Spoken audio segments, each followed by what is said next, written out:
welcome back to Let's Talk About Art. Today we're going to be covering some ideas on good art versus bad art. Now these are our opinions, so take them with a grain of salt, but we think we have some really good information that can help you. Okay. She said, we're not going to be critical because I'm sure we don't have all the answers, but we're just going to go by what we've observed through the years. Okay. First of all, art should be skillfully produced. We got too much stuff we call art that's just garbage. It's just garbage. There's no art in it at all, and you know the difference. I mean, you're seeing it, and I believe that we got good eyes. The average person can see good from bad. Art must be original. There's a lot of people copying other people's art, putting their little twist on it, and it's not good art. And we need to always strive to be original. Now, we're moved by the masters of the past, and they kind of inspire us. And like, I'm into Cubism and Picasso and, Paul Cézanne and, old artists were bringing that in, and I like it. So, but I feel like my art is original. Art should inspire us. I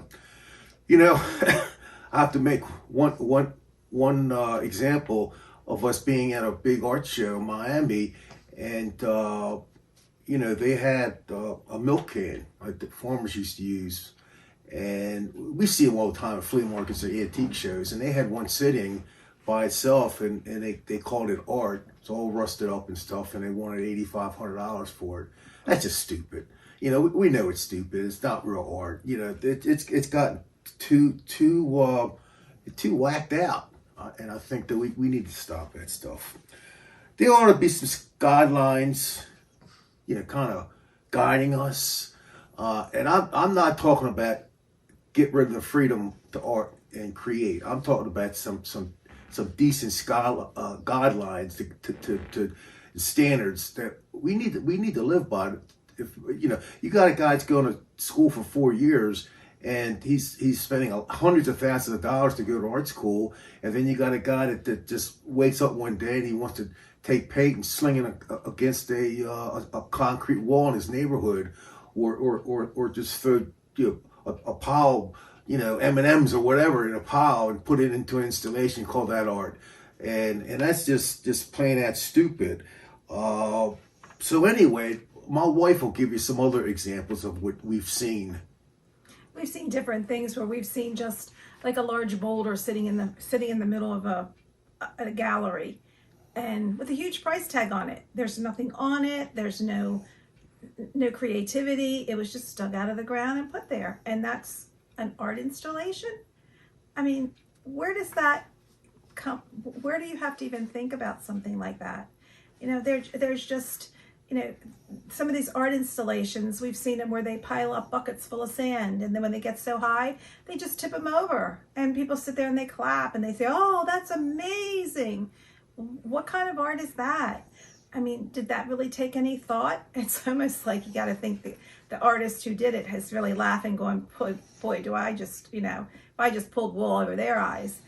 We just need to use our creativity, not stupidity. That's a good term.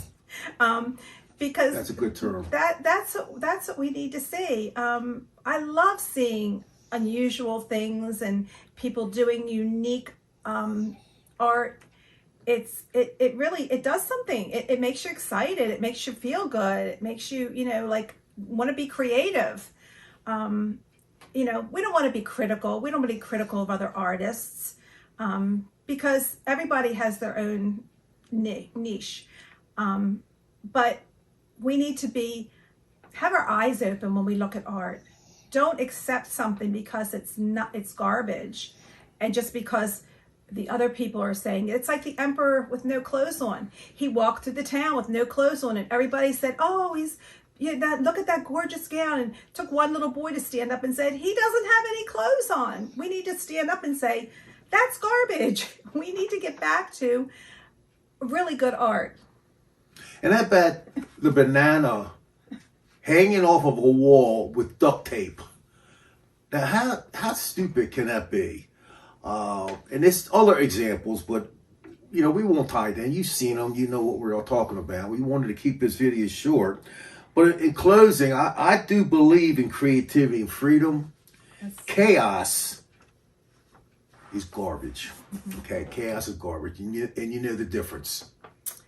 Thanks for joining us today. We really appreciate it. If you could just hit the like button, subscribe, and there's a little bell. If you want to hear any more of our videos, hit the little bell and you'll get notifications when we post a new one.